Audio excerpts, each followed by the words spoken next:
parler ici aujourd'hui de l'insuffisance mitrale secondaire. Donc vous savez qu'elle a été remise, Christophe vient d'en dire un tout petit mot, cette insuffisance mitrale secondaire, elle a été remise à l'honneur récemment avec les techniques de MitraClip et avec aussi le fait qu'il y avait des incertitudes qui sont apparues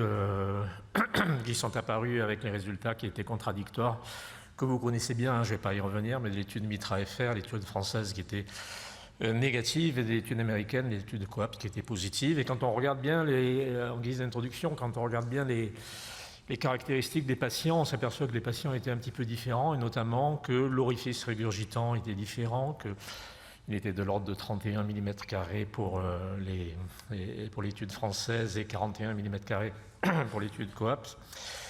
Et aussi que les volumes ventriculaires gauche étaient franchement différents, avec des volumes des ventricules qui étaient beaucoup plus dilatés dans l'étude française. Enfin, en tout cas, ceci veut dire bien que la quantification correcte de l'insuffisance mitrale fonctionnelle est capitale. Et on peut l'illustrer par un cas que vous voyez ici. Vous avez un patient qui a une cardiopathie ischémique avec un ventricule gauche très dilaté, cette insuffisance mitrale fonctionnelle que vous connaissez bien. Je vais juste résumer sur une diapositive dans un instant les caractéristiques de ce patient. Vous voyez, quand on voit cette PISA, on se dit, ben oui, cette fuite est importante, mais en fait, quand on calcule l'orifice régurgitant, il n'est qu'à 25 mm². Et ça va être un point intéressant de la discussion suite à ce que vient de nous montrer Christophe il y a un instant. Voici un résumé de ce cas, fraction d'éjection 29%. Vous voyez que le ventricule gauche est très dilaté, 78 mm, avec un volume très grand, 150 ml par mètre carré. Et un orifice régurgitant à 25 mm² et un volume à 40 ml. On verra tout à l'heure qu'on classera ce patient parmi les insuffisances mitrales secondaires proportionnées et on verra la conséquence que ça peut avoir. Alors à propos de ce patient, un petit tour d'horizon de la façon dont on doit répondre sur nos comptes rendus d'échographie. D'abord, préciser le mécanisme de cette insuffisance mitrale fonctionnelle ou secondaire, vous le connaissez bien, je ne vais pas vous rappeler ça dans les détails, mais vous savez qu'on utilise toujours la classification de Carpentier et que cette insuffisance mitrale secondaire est classée dans les insuffisances mitrales de type 3B, c'est-à-dire avec un mouvement restreint en systole des feuillets mitraux, et que le mécanisme, contrairement à ce qu'on croyait il y a de nombreuses années où on appelait ça une insuffisance mitrale par dilatation de l'anneau, ce mécanisme a été très bien expliqué par Robert Levine il y a quelques années, montrant que le mécanisme principal, c'est un déplacement apical des piliers et un tenting sur les feuillets de la valve mitrale. Donc c'est le mécanisme principal. Ce n'est pas le seul, et notamment l'asynchronisme est aussi quelque chose qui est à prendre en compte, et les patients qui ont une insuffisance mitrale et un bloc de branche gauche méritent d'abord, avant d'envisager un geste, d'avoir une correction de cet asynchronisme. C'est un point qui est très important, qu'il ne faut pas oublier. Regardez cet exemple d'un patient qui présente non pas une bloc gauche, mais facile équivalent, puisqu'il a une stimulation ventriculaire droite. Et vous voyez qu'à l'état basal, il a une insuffisance mitrale sévère. Avant de penser à la resynchronisation, on a juste mis off son pacemaker, et vous voyez que, certes, il est beaucoup plus lent, mais que l'insuffisance mitrale disparaît. Ça nous rappelle que, bien sûr, il faut toujours penser à s'occuper en premier de corriger cet asynchronisme. Alors la quantification, c'est le vrai problème, et Christophe l'a évoqué il y a un instant. Alors on vivait avec l'idée que l'insuffisance mitrale organique, l'orifice régurgitant, seuil, c'était 40 mm², et que l'insuffisance mitrale fonctionnelle, l'orifice régurgitant seuil, c'était 20 mm². C'était basé sur les travaux essentiellement pronostiques de la Mayo Clinic, que vous connaissez bien, et on vivait dans le meilleur des mondes parfaitement heureux, en étant finalement convaincu que dans le compte-rendu d'échographie, il fallait mettre 40 mm² pour les insuffisances mitrales organiques et commencer à parler d'insuffisance mitrale fonctionnelle sévère quand l'orifice régurgitant était supérieur à 20 mm². C'était même très récemment dans les recommandations européennes. Si vous regardez les recommandations de 2017, il y a bien cette opposition qui est très bien notée ici entre le seuil pour les insuffisances mitrales fonctionnelles et le seuil pour les insuffisances mitrales organiques. Et puis, patatras, même année, regardez, c'est en 2017 également, recommandation américaine, American Society of Echo, mais également la AHA qui nous disent non, tout ça c'est des bêtises. Oublions 20 mm² et 40 mm². On n'a pas de preuve finalement que de corriger une IM à 20 mm², ça améliore le pronostic, donc on va mettre tout le monde à 40 mm². C'est un peu embêtant puisque dans les recommandations européennes, on venait juste d'écrire qu'il fallait différencier 20 et 40 mm². Si on regarde quand même, et Christophe l'a déjà un tout petit peu signalé, dans le détail, certes c'est 40 mm², mais entre 30 et 40 mm², quand même, il y avait une petite nuance qui était introduite, c'est-à-dire que quand on a une IM fonctionnelle avec 30 ou 40, entre 30 et 40 mm², s'il y a d'autres critères importants, et surtout quand l'orifice est elliptique, eh bien, il faut penser à considérer que ce patient a quand même une insuffisance mitrale sévère. Idem pour les recommandations européennes que Christophe vient de citer. On retrouve que ces 40 mm², ils se sont alignés, mais comme tu l'as dit, vous avez vu, il y a un maybe. Maybe, on n'est pas tout à fait convaincu. Peut-être que si vous avez 40, c'est sûr, c'est une insuffisance mitrale sévère, mais si vous avez entre 30 et 40, peut-être que c'est une insuffisance mitrale si l'orifice est elliptique. Alors, qu'est-ce que c'est que cette histoire d'orifice elliptique? Eh bien, ça a été déjà montré il y a bien longtemps, dans les recos de 2013. Eh bien, c'était Patricio Lancelotti qui était l'auteur de ces recommandations dans le journal d'échocardiographie à l'époque, ce n'était pas encore le ACVI.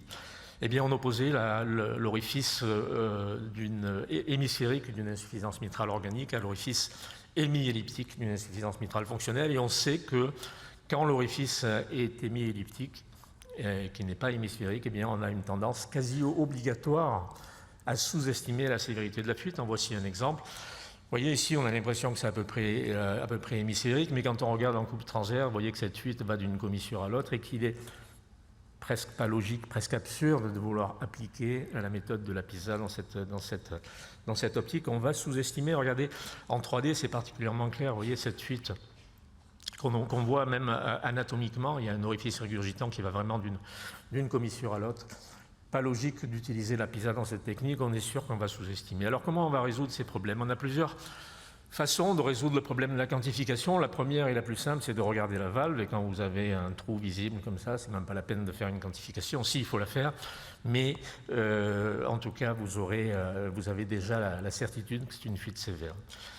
La deuxième technique, et c'est celle que je vous conseille, qu'il faut absolument utiliser, même si elle est un peu difficile, c'est la méthode quantitative, c'est-à-dire comparer le débit qui sort par l'aorte au débit qui sort du ventricule gauche, c'est-à-dire des volumes ventriculaires. La comparaison des volumes ventriculaires et du flux aortique permet de calculer une fraction de régurgitation, et je crois qu'il faut insister sur cette mesure de fraction de régurgitation, et à partir de là, si vous voulez, vous pouvez calculer un orifice régurgitant. Ça prend du temps, c'est un peu long, c'est un peu difficile, la reproductibilité n'est pas forcément parfaite, mais c'est quand même la technique qu'il faut privilégier absolument dans la quantification de ces insuffisances mitrales fonctionnelles. Si vous avez des bons appareils, des nouvelles techniques, faites de l'écho 3D, et il y a pas mal de travaux qui montrent l'intérêt de mesurer soit la vena contractée en 3D, soit la PISA en 3D. Il faut bien reconnaître que ce n'est pas encore dans notre pratique quotidienne. Une autre technique qu'on a proposée à Marseille dans un travail récent, qui était un travail plutôt expérimental, mais qui également a été appliqué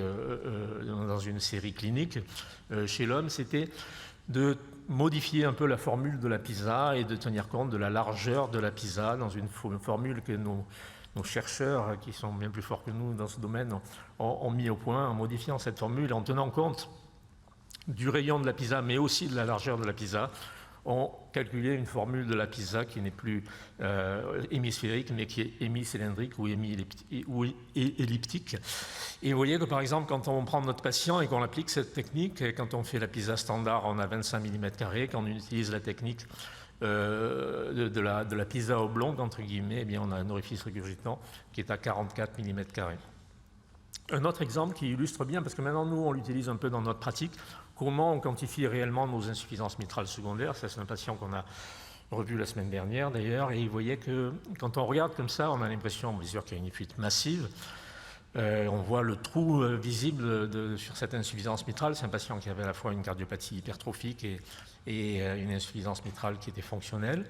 Mais quand on se met, vous voyez ici, en deux cavités, le profil n'est plus le même. Là, on dirait qu'elle est hémisphérique, mais là, on voit très bien qu'elle est complètement écrasée, qu'il y a une IM oblongue. Et donc là, il ne faut pas se contenter de la PISA. Regardez les chiffres qu'on a obtenus. Par la PISA conventionnelle, on a 52 mm². Par l'orifice régurgitant, par la PISA oblongue, on a 90 mm², donc beaucoup plus.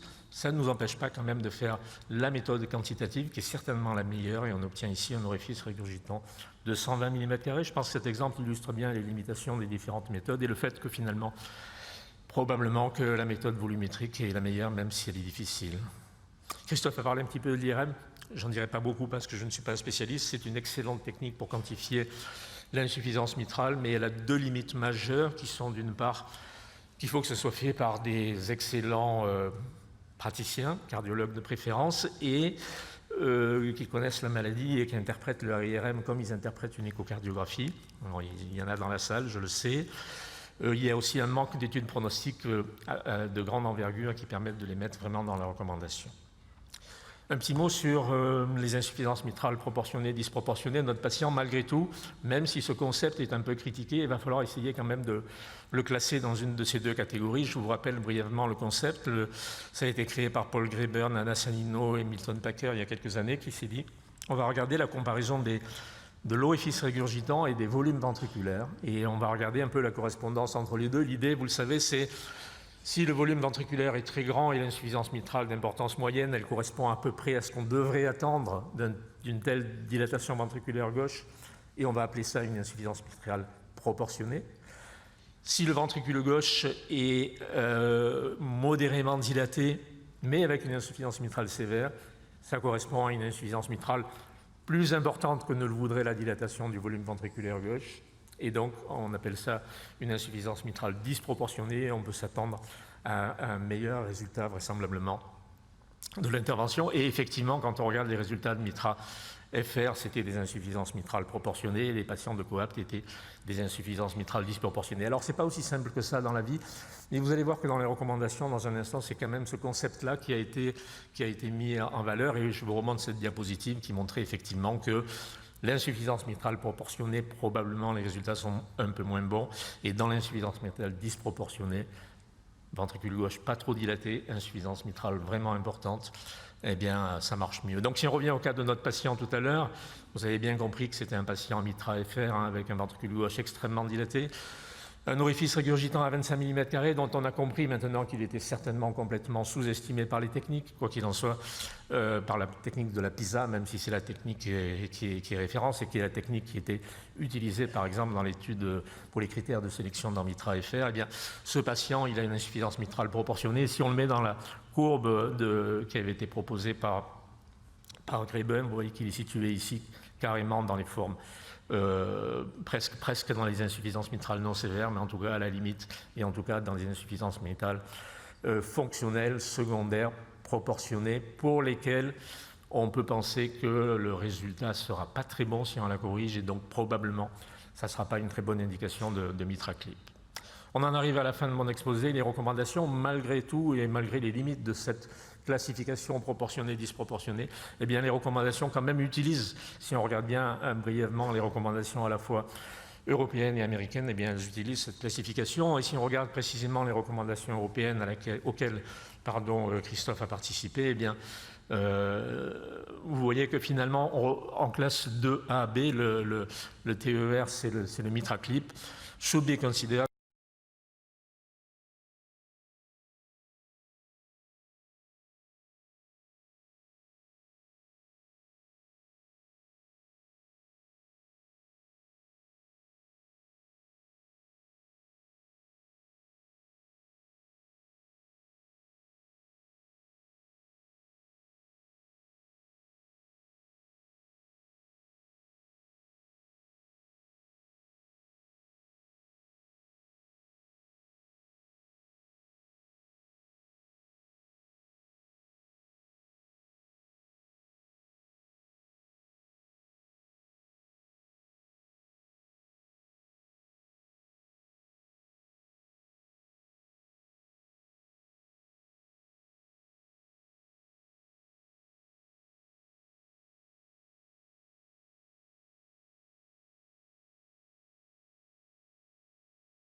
patients de type Mitra-FR et beaucoup de patients, malgré, bien qu'ils ne répondent pas aux critères coapt, bénéficient quand même de cette technique. Mais voilà, c'est quand même ce qui est écrit dans les recommandations. Et je citerai juste pour terminer ce travail, cette publication très récente combinée par le ACVI, l'Association de Cardiovascular Imaging, et l'ex-Council of Valvular Heart Disease. Ce papier, ce position paper avec Patricio et Philippe qui ont été à l'origine de ce papier je vais juste citer une phrase et ça sera vraiment ma dernière diapositive parce que je pense qu'elle résume bien ce qu'on peut penser actuellement de la quantification de ces IM secondaires. Dans les insuffisances mitrales secondaires, les cut-offs pour l'orifice régurgitant, à partir duquel il y a une valeur pronostique et on peut envisager que c'est là qu'il faut intervenir, sont probablement plus basses, vous avez vu que c'est quand même sont quand même probablement plus basses que les 40 mm² qu'on utilise pour les organiques et on propose, comme je viens de vous le dire d'ailleurs, 30 mm² et 45 ml, consistant, et c'est là le nouveau point intéressant je pense, consistant avec une fuite qu'on pourrait appeler dans nos classifications classiques moderate to severe, c'est-à-dire d'importance moyenne, mais généralement avec une fraction de régurgitation supérieure à 50%, ce qui veut dire que ça nous encourage vraiment à mesurer cette fraction de régurgitation d'une façon ou d'une autre. Et cette fraction de régurgitation supérieure à 50% est consistante, lui, avec une fuite sévère. Et encore une fois, tout est écrit, particulièrement dans les cas d'orifices elliptiques ou dans des conditions de low flow. Je vous remercie pour votre attention.